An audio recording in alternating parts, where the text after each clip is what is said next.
No dia 26 de outubro de 2000, há 13 anos atrás, foi lançado o jogo The Legend of Zelda Majora's Mask, um jogo que ficou para a história da franquia Zelda, da Nintendo e do mundo dos games. Majora's Mask é talvez o título mais misterioso e sombrio da franquia, com um clima completamente diferente do seu antecessor, Ocarina of Time.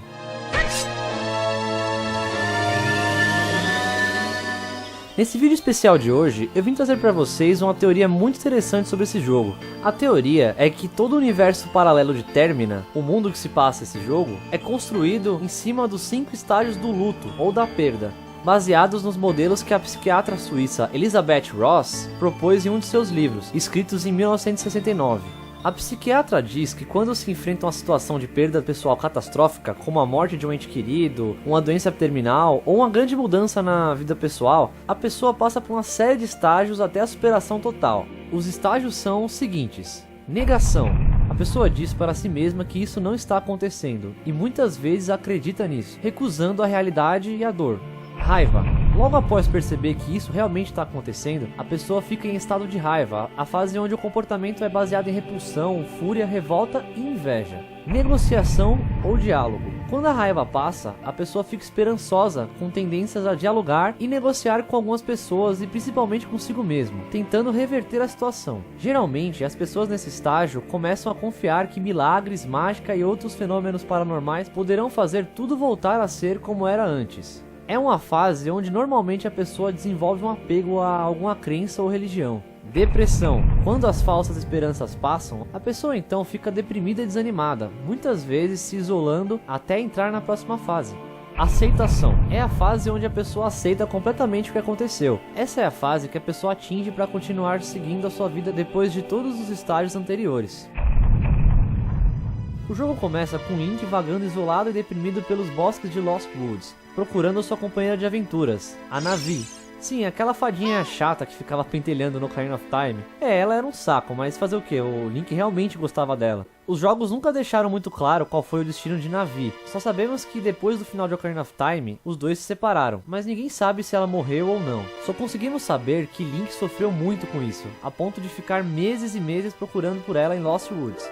De acordo com a teoria, essa grande perda desencadeou o processo dos 5 estágios no Link, a ponto dele ficar completamente fora de si, procurando por ela em um lugar que ele pode ter certeza que não vai encontrar, mas ele precisa procurar, assim como as pessoas ficam na primeira fase do modelo estudado pela psiquiatra. O que acontece é que muitas vezes essas pessoas entram em perigo sem perceber. Existem casos, por exemplo, de mulheres que se jogaram no mar e foram nadando em direção ao horizonte para procurar seus maridos que morreram na guerra do outro lado do mundo, colocando a vida delas em risco sem ao menos perceber. E é isso que Link faz, pois de acordo com Ocarina of Time, as crianças que vão para Lost Woods sem uma fada se perdem, e as crianças que se perdem lá viram Skull Kids. E era isso que ia acontecer com Link, se ele não fosse ironicamente interrompido por um Skull Kid curioso no começo do jogo. Quando Epona se assusta, Link cai no chão e fica desacordado. Muitas pessoas fizeram teorias por causa dessa queda. Alguns dizem que o jogo inteiro se passa na cabeça do Link, que tava em coma. Aliás, tem gente que coloca a teoria do protagonista em coma em tudo, né? Em Pokémon, Zelda. Mas aqui até que faz um pouco de sentido, já que a maioria dos personagens são versões paralelas das mesmas pessoas que Link conheceu em Hyrule. Tem gente também dizendo que esse lance de encontrar um Skull Kid e passar um tempo no universo alternativo é o próprio processo que toda criança perdida em Lost Woods passa enquanto se transforma em Skull Kid. Mas a teoria que eu vim falar aqui hoje diz que Link, de alguma maneira, vai parar em uma dimensão construída em cima dos 5 estágios da perda e precisa superar todos eles para poder voltar a seu estado normal. A primeira fase que Link encontra quando chega em Termina é a fase da negação. A fase da negação é representada por todos os habitantes de Clock Town, que em um primeiro momento ignoram completamente o fato da lua estar caindo sobre eles, e ao invés disso preferem gastar suas energias com o carnaval que vai rolar na cidade. Podemos perceber bem isso quando visitamos a prefeitura, onde rola uma discussão. No meio dessa discussão, um cara diz, resumindo a conversa, que é besteira acreditar que a luz está caindo e que eles deveriam se concentrar no que realmente importa, que é o carnaval, deixando um sintoma claro da fase da negação. Depois de passar obrigatoriamente pelas 72 horas do jogo, Link recupera sua ocarina e volta no tempo. Algumas pessoas que defendem essa teoria dizem que as constantes voltas no tempo do jogo é uma analogia ao fato de que, para uma pessoa superar os 5 estágios, ela precisa estar sempre voltando e repensando e encarando aquilo que aconteceu cada vez de uma maneira diferente. Depois que Link passa da fase da negação, ele vai para a região dos pântanos, onde entra no estágio da raiva. Chegando no palácio, ele encontra mais uma pessoa que passou por uma situação de perda, o rei Deku, que perdeu sua filha, e ao que tudo indica, se encontra no estágio da raiva. O rei está completamente fora de si, punindo um macaquinho que ele diz ser o culpado pelo desaparecimento de sua filha. Querer colocar a culpa em algo ou alguém que não tem nada a ver com a situação é outra característica que as pessoas apresentam nesse estágio da raiva. O rei só se acalma depois que Link vai ao templo de Woodfall e resgata a princesa depois de vencer o chefão Odowa, que também tem uma cara de raiva, o que demonstra bem o estágio que Link se encontra.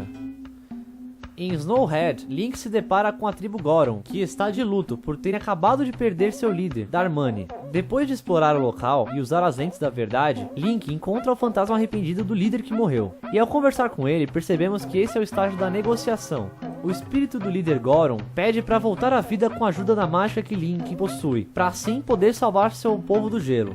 Link não consegue trazer ele de volta à vida, mas através da música Song of Healing, consegue curar sua alma e seus arrependimentos, o transformando em uma máscara, que com suas forças poderá realizar a missão que o líder não conseguiu terminar.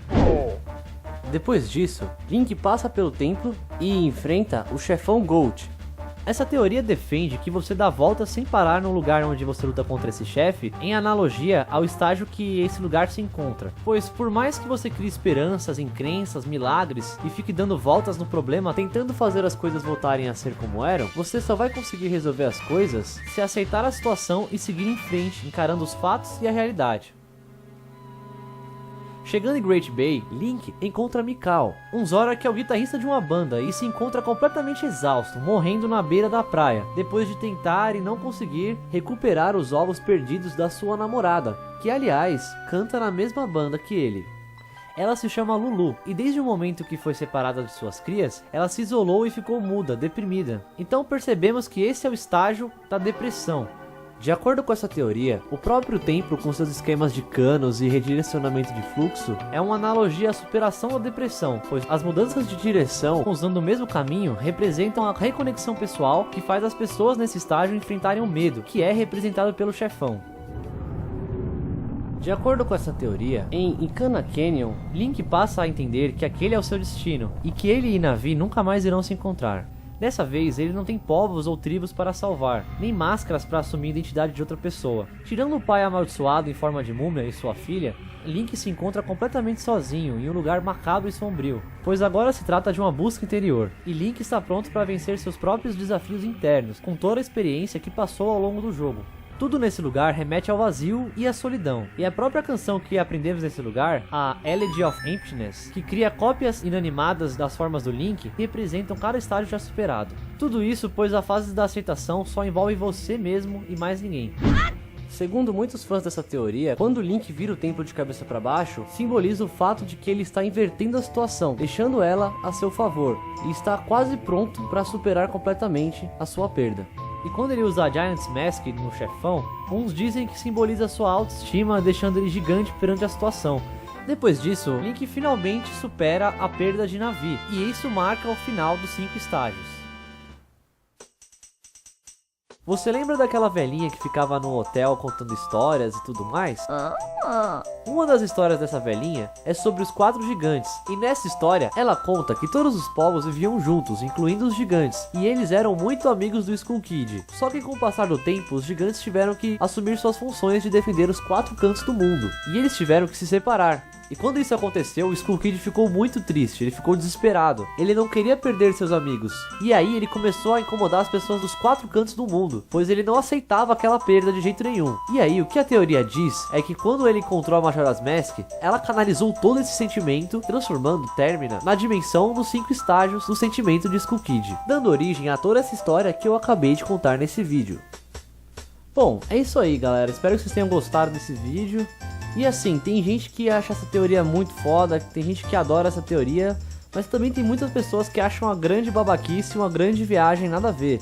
E eu gostaria de saber a sua opinião, então deixe um comentário dizendo o que achou, compartilhe com seus amigos, favorite e não se esqueça de se inscrever no canal. Falou!